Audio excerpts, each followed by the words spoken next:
Good afternoon. My name is Sarah Stern, and I'm the founder and president of Emirates. On this historic day, as President Biden makes his maiden voyage as president to Israel and Saudi Arabia, it's our supreme pleasure to welcome you to yet another extremely topical and extremely timely Emirates webinar. First, a word from our sponsor. As many of you know, Emirates is a premier Washington think tank and policy shop in Washington, D.C. Our nation's policymakers have learned to rely upon us and to trust us to offer timely, accurate, nonpartisan education about the Middle East on Capitol Hill. Our efforts have made a difference. Please consider making a tax-deductible donation to Emirates at www.emiretonline.org. I was just watching the royal red carpet treatment on the very laudable words that Israeli President Isaac Herzog has bestowed on President Biden as he landed in Israel, where he was called a true friend, a Yedid Emet, and staunch supporter of Israel and the Jewish people for his entire life. Yet, just beneath the surface, there have been many concerns that have been brewing over the last year and a half. First and foremost, Iran. After 16 months and 8 rounds of exhaustive, albeit indirect and evidently fruitless negotiations with the Islamic Republic of Iran in Vienna and one in Doha, it seems that the singular regional emphasis of this administration for so long has been, up until today, a return to the fundamentally flawed JCPOA, or the 2015 Iranian nuclear deal. We know that the Iranian nuclear bomb is an ominous threat to our Sunni Gulf Arab allies and poses a deeply existential threat to Israel. The Israelis have made it clear that the return to the 2015 JCPOA, as it was written, is far from sufficient in protecting Israel and our Gulf allies against an Iranian nuclear threat. We also know that besides Jerusalem, President Biden plans to visit Mahmoud Abbas in Ramallah. The Biden administration has gone through major efforts to resuscitate the primacy of the Palestinian position as a linchpin for peace in the Middle East, something that the willingness of the states who signed onto the Abraham Accords quite evidently negated through their behavior as a primary factor for their national self-interest.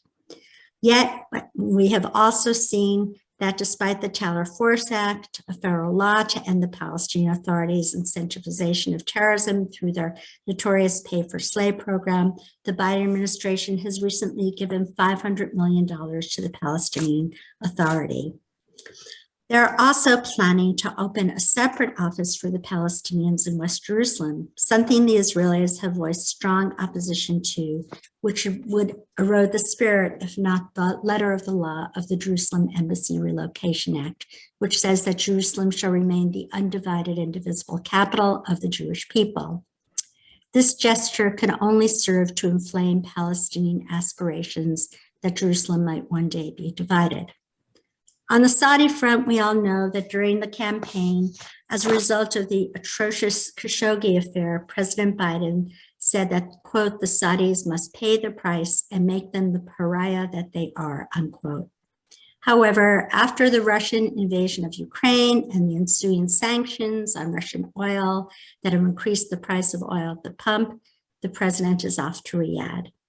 As one Saudi diplomat recently told Emirates Hussein Abu Bakr Mansour, quote, we are not a gas station. How will this all play out? We know that without a wink and a nod from Mohammed bin Salman, the crown jewel of the Gulf states, Mohammed bin Zayed of the Emirates would never have agreed to be part of the Abraham Accords. Will there be normalization between Saudi Arabia and Israel? Is this trip just the beginning of a thawing of relations? Will Saudi Arabia be a part of a regional military coalition against the Iranian threat? It is our supreme pleasure to introduce you once again to our guest speaker today, Jonathan Schanzer. Dr. Jonathan Schanzer comes from that wonderful and very well-respected think tank, the Foundation for Defense of Democracies, and I would encourage you all to please support FDD as well. Jonathan just returned from an extensive trip to Israel, where he met with some of the leading policymakers and analysts there, and kept his eyes very close to the ground. Jonathan is Senior Vice President for Research at FDD, where he oversees the work of the organization's experts and scholars. He's also on the leadership team of FDD's Center on Economic and Financial Power, a project on the use of financial and economic power as a tool of statecraft. Jonathan previously worked as a terrorism finance analyst at the U.S. Department of Treasury, where he played an integral role in the designation of numerous terrorist financiers. He's held previous think tank research positions at the Washington Institute for Near East Policy and the Middle East Forum. Jonathan has written virtually hundreds upon hundreds of articles on the Middle East, along with more than a dozen monographs and chapters for edited volumes. His new book, Gaza Conflict 2021, Hamas, Israel, and 11 Days of War, challenges and corrects some of the wildly inaccurate news reporting during the conflict in May of 2021. It's the first book published on the war, and I think it's the only book published on the war. His three other books have made unique contributions to the field: State of Failure, Yasser Arafat, Mahmoud Abbas, and the Unmasking of the Palestinian State, Hamas versus Fatah, the struggle for Palestine, and Al-Qaeda, armies, Middle East affiliate groups, and the next generation of terror was the first book to explore the Al-Qaeda franchises of the Middle East. Jonathan often testifies before Congress and publishes widely in the American and international media. He's appeared on American television channels such as Fox News and CNN, and Arabic language television channels such as Al Arabia and Al Jazeera. Jonathan, first and foremost, is this President Biden's moment of truth with regard to Iran? Will he be able to offer both Israel and the GCC countries some meaningful assurances regarding America's willingness to finally embark on a Plan B? Well, first of all, Sarah, thanks for the opportunity to be with you and all of your terrific supporters. And it's always great to chat with you. Look, in answer to your question, I would say this, that the president is going to Israel, and he is widely expected to reaffirm the fact that Israel has a right to defend itself, and also to reassert the oft-quoted, oft-repeated line that the United States will never allow Iran to go nuclear.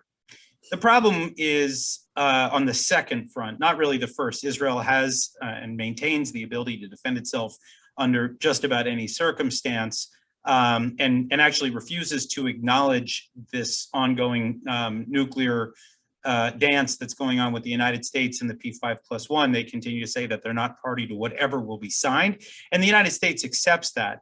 The real question is whether the United States is going to stand by while Iran goes nuclear. We continue to see that Iran has been testing the red line, so to speak. It continues to make very alarming advances in the realm of nuclear technology. And so we've got a serious problem on our hands. There could come a time where the Iranians decide, you know what, Biden is overwhelmed with all of the crises that we see on the world stage, ranging from Ukraine and energy and Lord knows what else. And they say, you know what, we're going to take this chance and we're going to go nuclear. That's where the rubber hits the road for Biden. I'm not sure he's willing to say, if they cross a certain line, we are going to act. And I think the other thing to note here is that Robert Malley, his envoy to the Middle East, the guy who's been negotiating with the Iranians, he doesn't want to cede defeat. I mean, the Iranians continue to drag this out. They're making no real concessions at the negotiating table. In fact, they're adding complications to the negotiations as they go on. This should be the moment, in my view, where the United States collectively says, you know what, Iran, we've given you multiple chances. We've given you opportunities. You may not have liked that Trump pulled out of the last deal, but we're trying to get back in. You failed to deliver. We are now going to take the appropriate action to isolate you and to make plans, as you say, Plan B, for perhaps striking Iranian nuclear facilities, or at minimum, putting that financial pressure and that diplomatic pressure back in place so that Iran is really feeling the squeeze much as we saw during the Trump administration. And by the way, even in the early years of the Obama administration, we saw that kind of maximum pressure. We should be returning to that without question. All right. Now, in terms of Saudi Arabia, do you expect this to be normalization, a step towards normalization? Will they be part of a coalition of the willing against Iran? So, yeah, I mean, look, there's two things to look at. One is the integration of Israel into the broader Arab military architecture. And we're already hearing things about this, that there will be kind of a defensive, chain across the Middle East, and Israel appears to be integrated. By the way, this isn't exactly news, right? I mean, Israel joined CENTCOM last year. It's been part of the U.S.-led regional architecture, which is primarily designed to defend the American allies against Iranian aggression. So what I think we're seeing right now is really 6 or 8 months worth of developments behind the scenes with CENTCOM, where Israel is more comfortably ensconced into that regional architecture. And so now elements of that are coming out into the public. Biden, I think, feels comfortable enough. I think the Pentagon feels comfortable enough to say, look, we have opportunities to develop things more publicly. These Arab states don't need to be ashamed. It's part of a U.S.-led structure. You don't need to have peace with Israel in order to have a more integrated defense architecture. So that's one, and I think that's a very positive thing. It means that Israel is just naturally integrating into the region in ways that it should, as a country that's been around for more than 7 decades. So that's one. Now, the other question is, will we see specific steps relating to Saudi Arabia and Israel kind of as the next phase of normalization in the Arab world? As we all probably know, Donald Trump made a significant amount of headway during his administration, was able to broker 4 separate agreements: UAE, Bahrain, Sudan, and Morocco. And Saudi Arabia was rumored to be next. The thinking was, at the time anyway, that if Trump had won a second term, that he would have brokered something between the Saudis and Israelis in, I don't know what time frame, but it's widely believed that it would happen sooner rather than later. Then there was the Biden decision immediately upon coming in, as you mentioned, to make Saudi Arabia a pariah.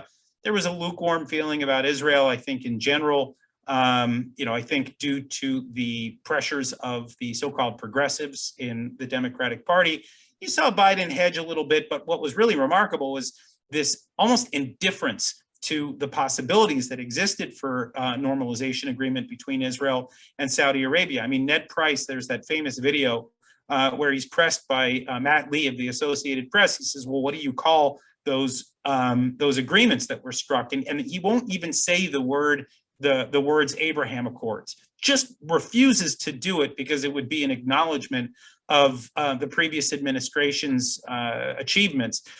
Just to put that in perspective, by the way, the insanity of that, I mean, can you just imagine Ronald Reagan coming in after Jimmy Carter and refusing to say Camp David Accords? I mean, it just would never have happened at any other moment in American history that I can think of, where it would be so deeply bitter and partisan that you couldn't even acknowledge the achievements of a previous administration, even if you don't like them, right? I mean, it was a sort of a strange moment. But at any rate, we went for more than a year without any progress in normalization.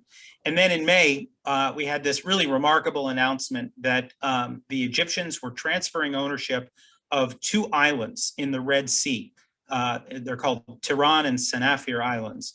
They did belong to Egypt, or rather they did belong to Saudi. And then during the Nasser period, as Egypt really emerged as the leader in the Arab world, the Saudis elected to transfer control of those islands to the Egyptians so that they would be in a better position to potentially wage war against Israel.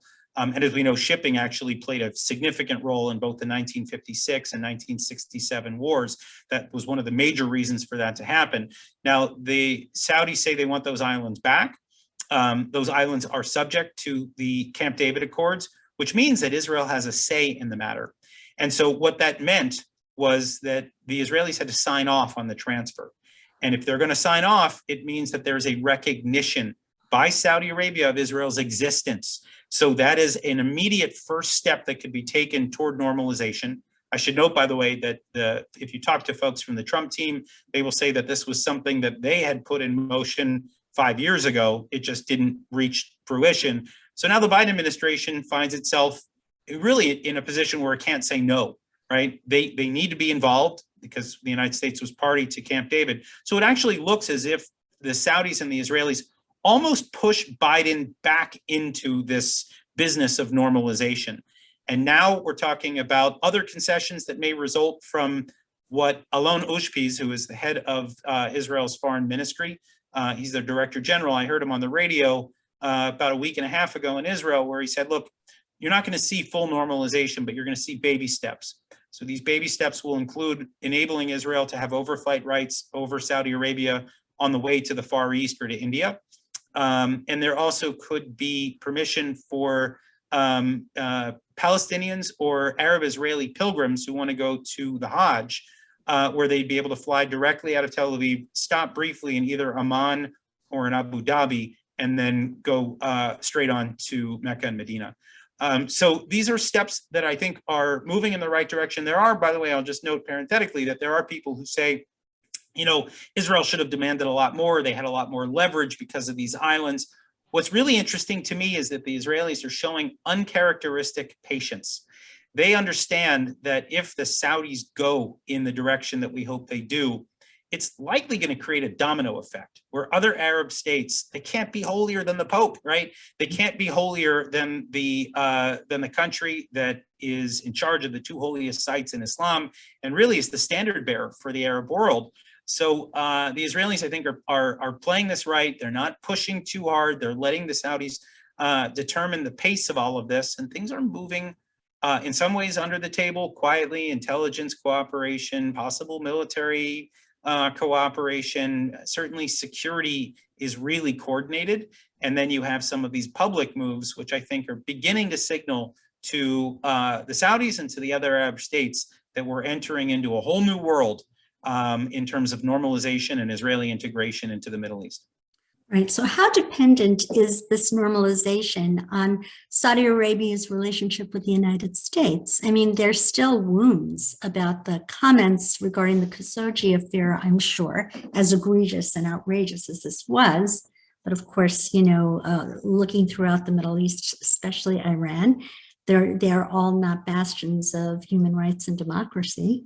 Yet we were focused solely on that one state and that horrible affair. So how dependent is the relationship between the United States and Saudi Arabia on normalization between Saudi Arabia and Israel? It's a good question. And I think it looms large. I really think it does. I mean, maybe I'll just back out for a second for a little bit of a broader perspective. The Khashoggi murder of 2018 that was pretty clearly linked to the royal court and probably MBS himself was a watershed moment. I mean, probably at no other point other than 9/11 were tensions as high with the United States. And I think Democrats were probably justifiably a little unhappy with the way that Donald Trump handled that affair. He sort of just said, you know, we're looking into it and, you know, there's not a whole lot we're going to do about it. And people felt like more needed to be done, that was a red line that had been crossed.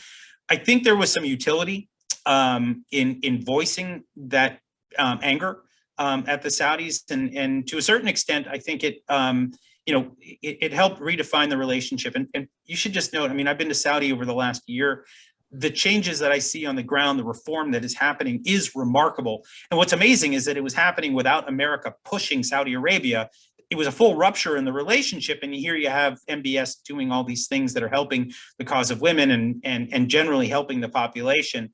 I think that's great. There's still human rights problems that exist. There's no question. Dissidents are treated horribly and can be stalked by the regime. And it is at the end of the day still an autocratic regime. It's an autocracy, and there's too much power centralized in the leaders.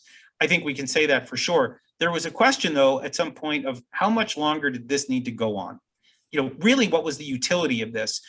Just saying that you're angry at a country for human rights. I mean, look, if we were to apply that across the board, I think that's I think what you were implying is there are all these countries across the Middle East that are terrible on human rights. Iran, I mean, we're looking right now at throwing billions of dollars to the Iranian regime in sanctions relief in exchange for really almost nothing in return as it relates to the nuclear program. And you don't hear those same howls of disapproval. It's a selective application of outrage and a selective interpretation of what our norms are for human rights. So 4 years on, I think everyone's tired. To a certain extent, I wrote about this for the Washington Examiner. I had this sense that it was like MBS, Mohammed bin Salman, the Crown Prince, was like this tired, bloodied boxer who was up against the ropes. And, you know, Democrats in particular, it's mostly Democrats here in the United States, were just slugging away at him. And it was as if he was just blocking one shot after another. And then after the Russian invasion of Ukraine and the energy crisis, I think there was a sense of exhaustion. People just said, you know what, there's only so much more we can do here.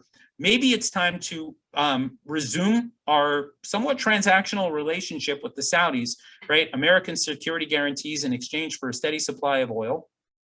Let's go back to that, because whatever we've been doing right now hasn't really accomplished much. And by the way, we have an oil crisis. We have an energy crisis worldwide.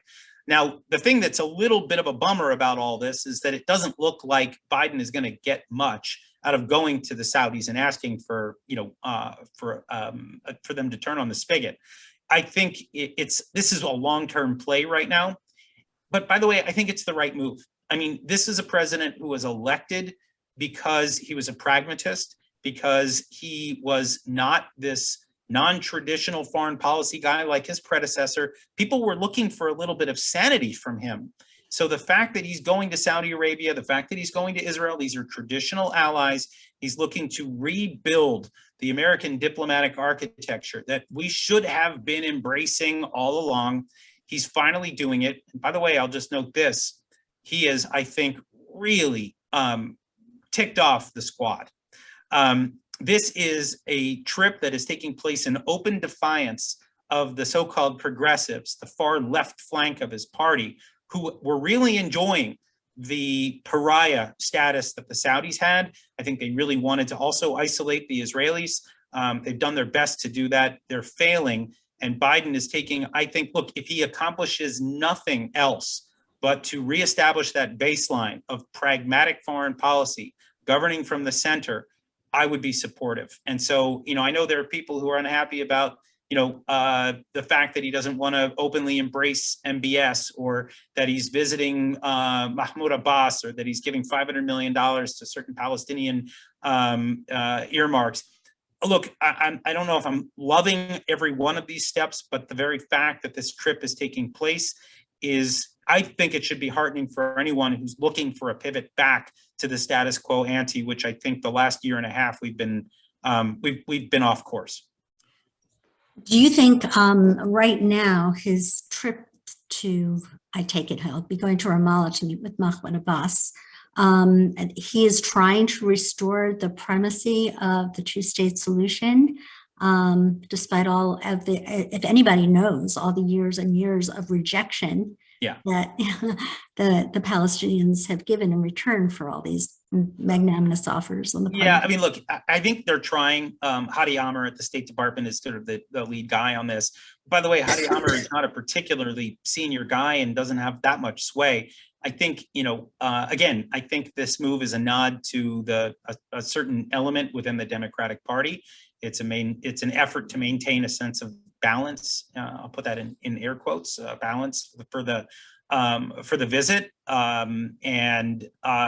I have to say that if you zoom out a little bit and you look at what's going on objectively right now, the fact that the Saudis are now engaging with Israel on baby steps toward normalization, it's bad news for the Palestinians, because what that means actually is that the Arab world continues to move away from prioritizing the Palestinian national narrative, that they've decided to prioritize instead their own core national interests, which are security and intelligence and fighting Iran and stability in the region. they're at odds. Those things are generally at odds with the Palestinian cause, which is, which feeds off of radicalism like Hamas and Iran and, all the rogue actors in the region. So if you look kind of at the big picture, sure, the administration's trying to placate, maybe elements within its left flank. It's trying to make sure that the Palestinians feel like they're not being ignored. There could be an attempt to try to revive the two-state solution, which, by the way, I just don't see happening under the current leadership, no matter what. I mean, Abbas is way past his expiration date as a leader. No one sees him as the guy that's going to make these bold steps. So what's really happening right now in the big picture is that we're sort of treading water on the two-state solution while the Arab states continue to normalize and deepen their relations with Israel, which gives the Palestinians less and less leverage everywhere, including at the UN, by the way. I mean, including on what we would consider to be their home turf. If at some point you have the broader Arab world fully integrated with Israel, I just don't know how much more there is for the Palestinians to do in terms of delegitimization. I think what's left are the activists that we see here in the United States, the BDS and ESG types, and they're going to continue to try to nip at Israel's heels. But the big picture is that Israel is integrating and gaining momentum, which can't look good for the Palestinians. Big picture. Yes, if anybody knows, you would know, Jonathan. Mahmoud Abbas, as you know, is getting old. His health is not the best. Who's waiting in the wings? I mean, there's that full list of people that we've been watching for a while. There's Mohammed Shtaya, there's Hussein al-Sheikh, there's Marwan Barghouti. There's a whole number of people that, that people have been watching, figures that analysts here in Washington have been tracking. The problem is that there is no orderly structure for the transfer of power. The rules, according to the Palestinian, it's not really their constitution, it's called their basic laws, stipulate that after Abbas is gone, which could be illness, it could be death, it could be whatever happens in terms of succession, there's supposed to be a waiting period during which the Speaker of Parliament controls the government and sets things up for an election. Problem here is twofold. I mean, the parliament has been dissolved. And if you go back to the previous parliament from 2006, the Speaker of Parliament, his name is Aziz Dweik, and he's a member of Hamas. So you can imagine how that would go. It's not really, we're not looking at a stable process. The other way that this works is how it worked last time, which is the PLO Executive Committee gets together and they have kind of what looked like a papal conclave in the Muqata in Ramallah, where they all get together and they talk about, who should be the next, head of the PLO. And then that person ultimately is kind of a shoe-in for the position of Palestinian president. The problem is the Palestinians, I think, are sick of having their decisions dictated to them by a bunch of really, old, corrupt, just ossified leadership within the PLO. So neither system is going to, I think, work well right now. What really amazes me, by the way, is that guys like Hadi Amr over at the State Department, they continue to try to push for, recognition of Palestinian rights or, try to augment the Palestinian position on the world stage, when what he really could be doing is at least trying to prepare for stability so that you can keep whatever gains have been made on the Palestinian National Project. This thing can go sideways and unravel so quickly if it's not handled properly. And really, what's amazing to me is that one State Department after the next, Democrat and Republican alike. I can remember talking about this with the Bush folks. I can remember talking about this with the Obama folks, the Trump folks, and now the Biden folks. Nobody wants to deal with this question. It's like the elephant in the room, and yet people just want to focus on the deal of the century or normalization or ending settlements or whatever it is that they're pursuing, and this thing takes a backseat over and over again. I think the Middle East will pay a steep price for the succession crisis that is almost certainly to come. Right, and if you look at the latest Shikaki polls, just as in May of 2021, as you know better than anyone else, if there were elections held today, unfortunately, Fatah would lose terribly to Hamas. So, we're looking at a very, very unstable regime that we're trying to prop up. It's really difficult. And I'll just note, by the way, that on top of that, you've got, the Palestinian Authority, trying to downgrade the security cooperation. They've been sort of trying to say, well, we don't need Israel. Israel's the only reason why the PA still exists. I mean, by the way, it's also the only reason why Jordan still exists, for that matter. And the rhetoric coming out of both of those places is, not particularly thankful of Israel's role. And I get, they're not Zionists, okay, but maybe a recognition of the importance of Israeli security cooperation. I think it's probably worth noting. Right. Speaking of Jordan, you were just in Israel, and I know that you were listening a lot. What is really the word on the street about Jordan right now? It's fascinating. This is a new project of mine that I've launched, and I hope I'll have a report coming, I don't know, probably in the fall. It's just really going to depend on how quickly I can explore this. But there's a lot of frustration inside the Israeli system with Jordan, that the rhetoric, especially over the last couple of years, the lead up to the Gaza war last year, Jordan was not trying to sort of diffuse those tensions, but they were actually feeding off of them and really issuing some radical statements with regard to Israel.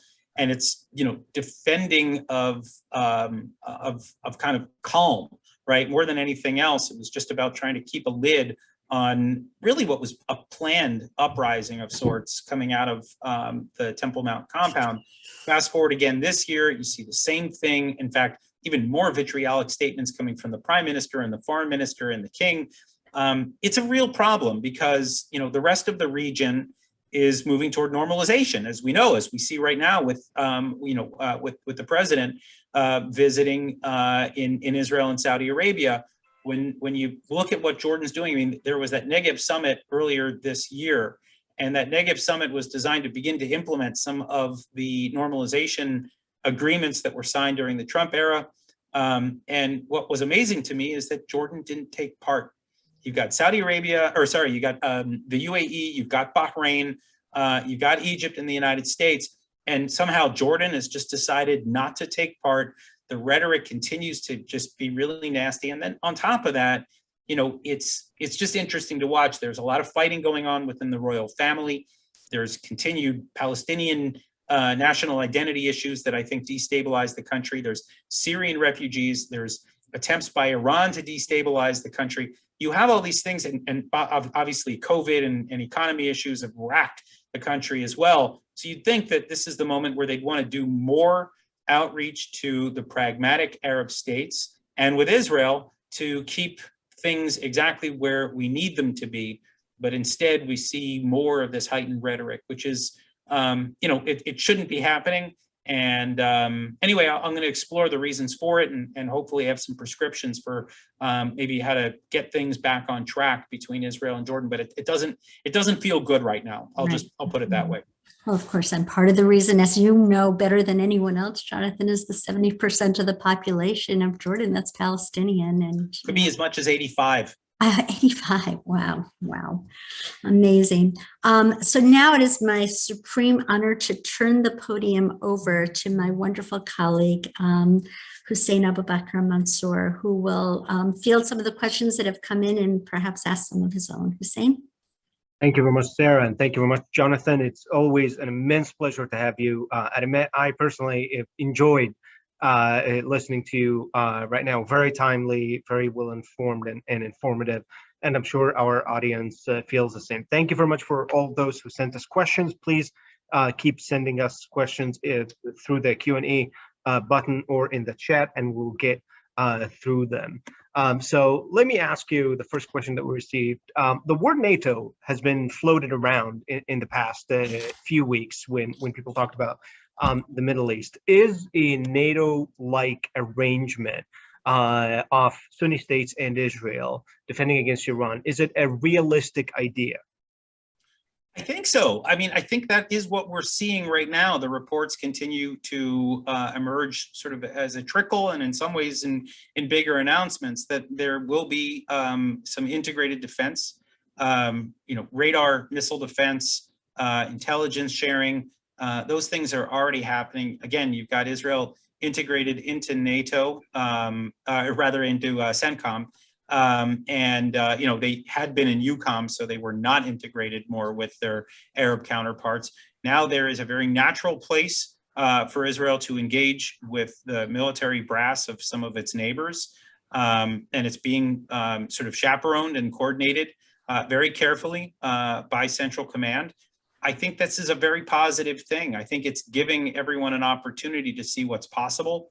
The other thing I'll just note, though, is in my view, the thing that has convinced these Arab states, not just that normalization is important, but that integration militarily, or at least in the defense realm, the thing that has been key to this is what we call the war between wars, what Israel has dubbed, Bennett called it something like the octopus strategy. There's a whole bunch of names for it. But basically, this is the ongoing asymmetric campaign dating back to, I think, at least 2015 now, where Israel has been carrying out attacks against not just Iranian proxies, sometimes Iran itself, right? We've seen the assassination of a number of top figures and IRGC leaders. We see attacks in Syria. We've seen attacks against drone airfields in Iran. I mean, it is a fairly lengthy list of daring strikes, professionally executed strikes by Israel. And what they're actually showing the Arab world is that, this is the only army in the Middle East that is able to face down the Iranians and do so in a way where they are unflinching. And even if they take a shot in return, they're not stopping. Right? They have decided that this is the only way to curb the ambitions of Iran, which is in everyone's interest. So through leading by example, through this war between wars, as the Israelis have called it, I think they continue to gain admirers from across the Arab militaries. And between that and the CENTCOM integration and some of the things that we've been seeing from the Abraham Accords, the 4 countries that signed in 2020, and now with some of the things that we've been hearing that have been happening behind the scenes with Saudi Arabia, it all looks like it's coming together. They need to codify it. They need to formalize it, but it looks like it's well underway. And I think the only big question in my mind is whether they call it something that it has a name and people sign on and there's a website, or if it's just done ad hoc in a way that everybody knows that they're covered with coordination from the United States, and they don't need to say that it's the Middle East NATO. They'll call it something else, or they just won't refer to it at all. We received a question asking, counterintuitively, could the integration of Israel and CENTCOM in the region limit their ability to unilaterally move against Iran in any way? Mm-hmm. It's an interesting question, and I've given that a lot of thought. I mean, I will say this, that one of the things, Sarah had mentioned, I was, talking to a lot of people in Israel over the last couple of weeks. I have come to understand that there's a rift within the Israeli system right now about even the Iran nuclear deal. That there are people in the IDF right now, senior people in the IDF, that think that it's a good idea to enter back into the JCPOA, despite the fact that it would give Iran billions of dollars, despite the fact that the limitations on the nuclear file would be limited and fleeting. And what I think that indicates is, I think it's an indicator of the influence of the American military. The American military would like to defer conflict at all costs at any time. The idea is that they're too strong to engage with some of these weaker militaries, and we really don't want to have to use our strength, is kind of the the unofficial mantra of the U.S. military. And I think it's having a direct impact on the Israelis. I think the Israeli military is absorbing some of that, and I don't think it's a good model for Israel. I mean, what Israel has survived on in the past has been its daring willingness to do what is needed before the other guy does it to Israel. And that sense of urgency, I don't want to say it's something that we can see across the system right now. I don't want to suggest that at all. But the fact that there are even some debates about this right now strike me as really not a good influence on the IDF. I'd rather see them try to be more aggressive and take out the Iranian nuclear program, for example, before it makes any further advances. And my understanding is that these same elements within the IDF have been the ones that have been preventing kinetic strikes in the past. preventing some operations in the past. So this is, I think, kind of look, on the one side, Israel is a far more professional, mechanized army, fully integrated, and really has been pulling off remarkable things. On the other hand, from a strategic level, they may be influenced by the U.S. military in ways that are, look, maybe it's dulling their edge a little bit. And I'm not here to say that they should have attacked already or that they should attack tomorrow. But the fact that there are some of these debates, it just does not strike me as the IDF that the history books are made of. Now that Iran is watching the Middle East around it change, and the Saudis and the Israelis are potentially coming closer, and there is potentially a rising military alliance of Israelis and Arabs against it. Should we expect any Iranian reaction to whatever may happen this week? Yeah, I mean, there was an interesting article by Mike Eisenstadt at the Washington Institute that just came out, I want to say yesterday or the day before, where he put out, it's completely hypothetical, but he says, what if Iran tries to send a message while Biden is in Saudi Arabia? Because you have a weaker air defense system. You have, it's not like Israel where, they've thwarted, I think, 99% of every attack attempted by Iran. In Saudi and UAE, you see more of these Houthi attacks, actually happening, rockets getting through it and hitting airports, drones hitting oil fields, things like that. So it's actually quite possible that the Iranians may want to send a message. Of course, doing that would put the U.S. in a position where, probably they would want to respond in a way that would push Iran further and further away from the possibility of making a deal that would be beneficial to Iran in the long run. But then again, the Iranians continue to turn down every one of Mali's extremely overly generous offers, so maybe they don't care. So I would say, look, Mike pointed out, I think it's an interesting thing to keep an eye on. I would absolutely look for Iran to, at least be considering or probing for ways to play the spoiler in the next couple of days. Just, I think today or yesterday, it was announced that actually President Putin is going to visit Iran next week. So is this in any way some sort of a message back at the visit of President Biden, and what could be the result out of that? Oh, I absolutely think he's trolling the West by doing this. But, the big news this week, which I think really needs to be stressed here, is this was reported by Jake Sullivan, the national security advisor to the White House, that the Iranians are selling drones, military capable drones. They're reconnaissance drones, but also drones that could be equipped with weaponry. They're filling a gap that the Russians have. They're not particularly advanced in the realm of drones, and they've lost a lot in their war with the Ukrainian military. The Ukrainians have kind of been eating their lunch in this space. So the Russians need these weapons. And, look, this should be, I think, a real sign to the administration and to supporters of a return to the Iran nuclear deal that the Iranians are on the wrong side, right? They are working with America's enemies. They are working with the enemies of stability across the Middle East, across Europe, for that matter now. Working directly with Putin should be beyond the pale. And what's actually amazing is if you talk to those that support, some of those that support the ongoing diplomatic dance with Iran, a lot of them will say, well, look, we need Iran right now to pump more oil, right? That's one of the reasons why we need to get back with the Iranians, that's why this, diplomatic endeavor is so important. But really, when you think about it now, if we give them more money, right, and we normalize relations with them on some level, and they continue to provide weapons to Russia, and Russia continues to ravage Ukraine and exacerbate this global energy thing, you can see this is secular, right? It's like a circular firing squad. We're hurting ourselves at the end of the day by pursuing this. And I think that news to me was hugely significant, because I think it has really undercut one of the core, realist arguments, right? There are those that are deeply ideological and say we need to make Iran, moderate again or something. You're not going to convince those people that they're wrong. They'll just have to learn the hard way. But there are those that say that it's the oil, stupid. That's why we need this. But really, you give Iran that assistance, and then they continue to work with Russia, and Russia continues to create an energy crisis. What's going on here, guys? Right. Right.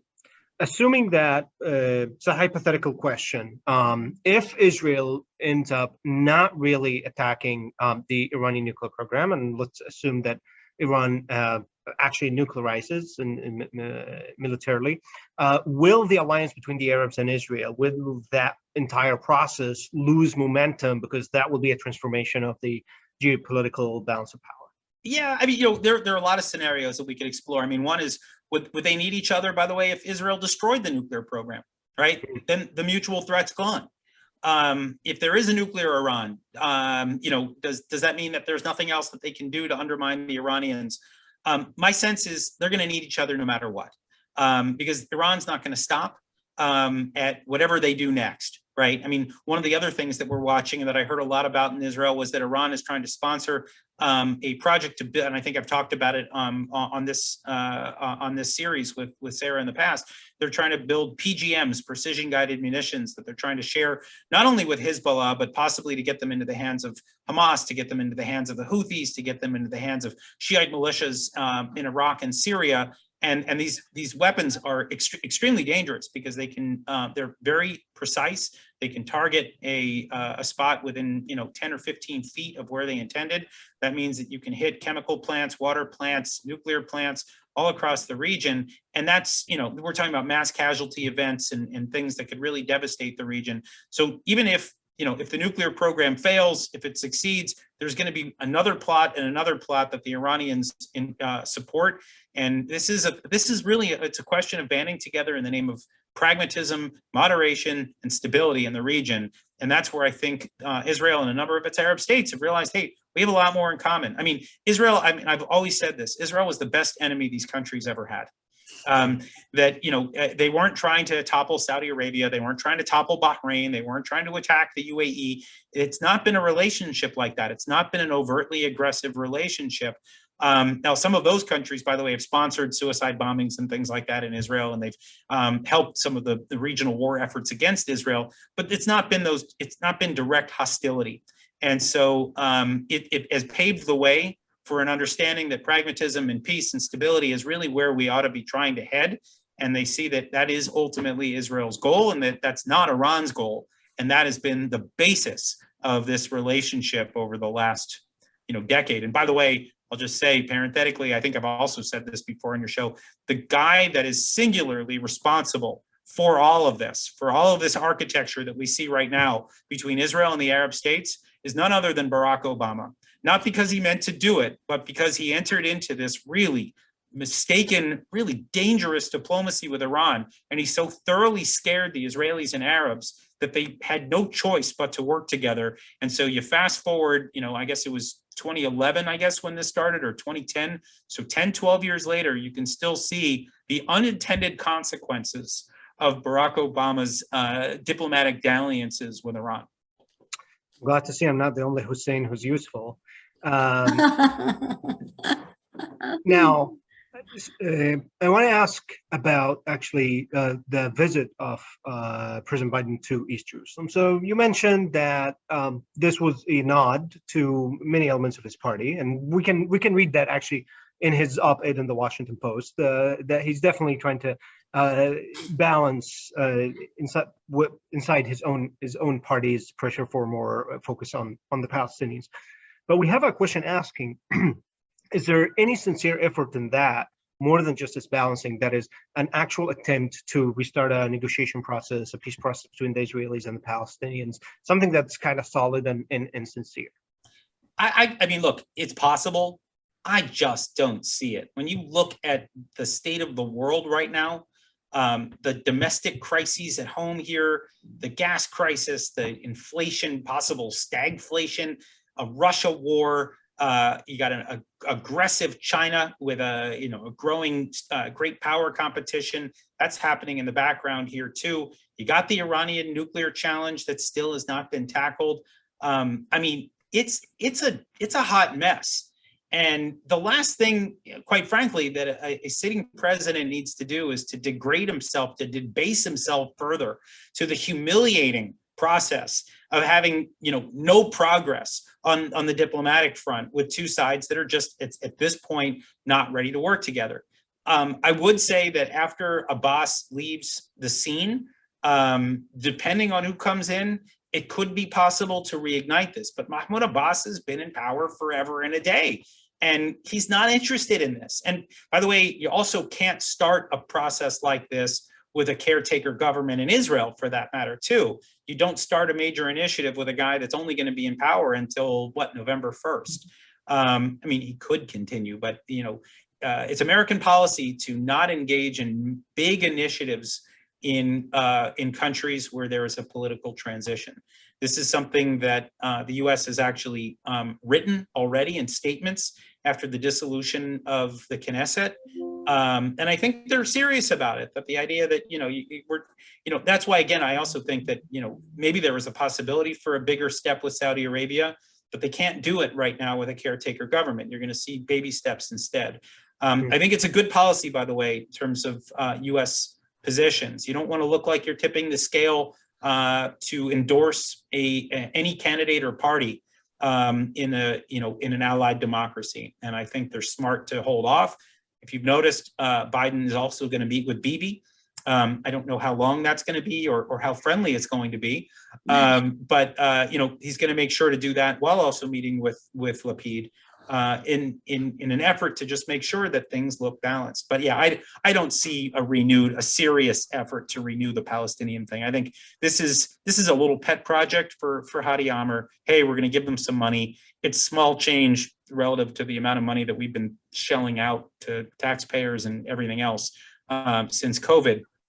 The $500 million may seem like a lot to everybody here, but I think it's a rounding error for the Biden administration. And how about reopening the embassy in East Jerusalem, the American consulate? Yeah, the consulate, I mean, look, that one could be an issue. We've looked into it actually here at FDD. My colleague Anya Kravina and I have looked at it. Opening one up in like Ramallah is extremely difficult because there are all these requirements from the State Department, security and otherwise, and you need local contractors to be able to secure the facility. There's all sorts of rules and regulations. They already have a building that has been approved and that it's been used, and there's kind of a long-standing history of it, right? It's the status quo ante, if you will. And so the only issue is whether the Israelis are going to stand in the way and make a stink about it. And I don't know if Lapid's the guy who's going to dig in on it or not. I think it's an open question. I haven't talked to his people about it. I'd be curious to learn that. But I think it's something to watch. It certainly looks like something that the U.S. side would like. And look, I think if the Israelis get other things from the Biden administration, such as the endorsement of normalization, and by the way, the Saudis may say we want that too. That if you're going to get normalization, we want to see you give a nod to the Palestinians. I mean, this is exactly what happened with the UAE. They said, Bibi, don't annex territory in the West Bank and we'll make peace with you. There's a lot of that quid pro quo. So I would be shocked if we didn't see the Saudis, let's just say conveying some messages about the need to give the Palestinians something, maybe not everything, maybe not full, engagement on the two-state track, but at least trying to make their lives better. That has been a common theme, by the way, that the goal here with all of this is not necessarily to get back to that two-state solution where there's a Palestinian state, but that there should be an observable improvement in the lives of Palestinians. And this could be it. I don't love the move. I thought that, Trump yanking our personnel out of there and making it clear that the Palestinians needed to do certain things in order to get back into our good graces. I thought that was smart policy. But obviously we're in a different administration and they've got a different approach. We have a question about Khashoggi, the Khashoggi affair. I'm going to modify it on my own a little bit. So everybody agrees this was a case of ruthless, unjustified murder. There's no doubt about it. Mr. Khashoggi was not a saint. Nevertheless, this was cold-blooded murder, and everybody agrees. Even if they supported President Trump at the time, that the response of the United States did not live up to our standards in upholding human rights and basic human dignity. However, the reaction of the Biden administration and the Democratic Party seemed to be exaggerated due to many objective factors that you mentioned, a lot of them. Do you have any insight as to why was such a reaction so exaggerated, given the fact also that, as you mentioned, MBS had made huge reforms in Saudi Arabia. People still remember when Saudi Arabia was the #1 funder of terrorism. Under MBS, Wahhabism, which is historic, really, Wahhabism stopped being the Saudi official religion. And yet, at that exact moment, you have this exaggerated reaction to this case. Yeah. Is there any insight as to why? Look, I would just say in general, I mentioned earlier the progressives, again, I'll put those in air quotes, within the Democratic Party. These are ideologues, and they are supportive of the Iranian axis, and they are supportive of groups like the Muslim Brotherhood and Islamists and political Islam around the region. They would like to change the current world order as we have it. They would like to change American foreign policy. They would like to rewrite it. It would be the bizarro world of the kind of traditional American foreign policy. For those who watch Stranger Things, it's the upside down, right? It's not what we have been doing, and it's not the reality that I think portends stability. But that's what a lot of these members of Congress, Ilhan Omar, Rashida Tlaib, Bernie Sanders, you fill in the blank, right? The whole crew, that's what they like. So when you have countries like Israel and Saudi Arabia that are standing up to Iran and they're refusing to acquiesce to the deal, they are trying to tamp down and mitigate the growth of the Muslim Brotherhood. They become adversaries, ideological adversaries. And I think that is really what explains a lot of this right now. You have people in the American Congress and elsewhere that are trying to rewrite the world order. They're not particularly good at it, but they have a voice, they have a megaphone, and they've used it to great effect during this populist era of American politics. And I think it's problematic. By the way, they're equally problematic people on the Republican side, but I think they're less interested in Israel or Saudi Arabia and just maybe more oriented toward isolationism. But this is, I think, what we're watching right now. It's a fraught time in American politics. I think, by the way, again, I'll give full credit to Biden for defying them and going to these two countries which the progressives truly despise. I think regardless of what is achieved during this visit, he has signaled to them that he is not going to be held hostage by their ideological views of foreign policy. Now, he's still hedging, as we noted, in the Palestinian realm, and he's trying not to look like he's giving a full embrace of MBS when he's in Saudi Arabia. And, I think he's trying to downplay the idea of a return to a warm alliance, things like that, but he's doing it anyway. Right? The big picture needs to be seen for what it is. And again, you can have problems with some of Biden's other foreign policies, but I actually think that the president deserves some credit here for defying the radical far left elements of his party. Thank you. I want to apologize to all our audiences who sent us questions that we don't have the time to go through all of them. So I'm just going to combine a few questions and ask you the last question. So I've received multiple questions from some of our viewers who generally are, as you just mentioned, dissatisfied with the Biden administration foreign policy behavior, especially when Israel. It seems that the administration was always trying to please all the sides at once, but Israel the least of all. They're going to go back and they give Palestinians money without the Palestinians stopping the pay for slave program, which, as you know, Jewish families lose loved ones because of this atrocious behavior from the Palestinian Authority. What is your overall submission? Is Israel still winning something out of this, or is the administration really not trying to please Israel? I have to say, this just doesn't feel like a major issue, unfortunately. It's a backwater issue right now. I think it had a little bit more traction during the Trump years, and I think even during the Obama years, because of maybe the mixed makeup of government, where you had Republicans in control of Congress. I think that in November, we may begin to see a change in posture on that, with Congress pushing the Biden administration on pay for slay and some of these other issues. It is an issue that lives in Congress more than the administration. So I think there's a broad expectation. Of course, anything can happen in elections. There's a broad expectation that there will be a shift in the makeup of Congress in November, at which point I would expect to see a shift in this landscape. And I think it's probably a positive thing. And by the way, I think the administration knows that too, which also may explain why they're doing some of this outreach now with the Palestinians, because it's quite possible that their landscape and overall outlook is about to change domestically here in the U.S. Jonathan, it is always a supreme pleasure and treat to hear from you. You're one of our favorite guests on this show. And I encourage all of our listeners not only to give to Emet, but also to please support the wonderful work of FDD. We have a treasure trove of friends and experts that we draw upon very frequently. I also would like to invite everybody to return next week. And Naomi Grant had written fdd.org, please, fdd.org. I'd like to invite everybody to return next week. Speaking of Saudi Arabia, we have Martin Shelf from Impact SE, who just completed a study of the Saudi textbooks that have gotten remarkably better.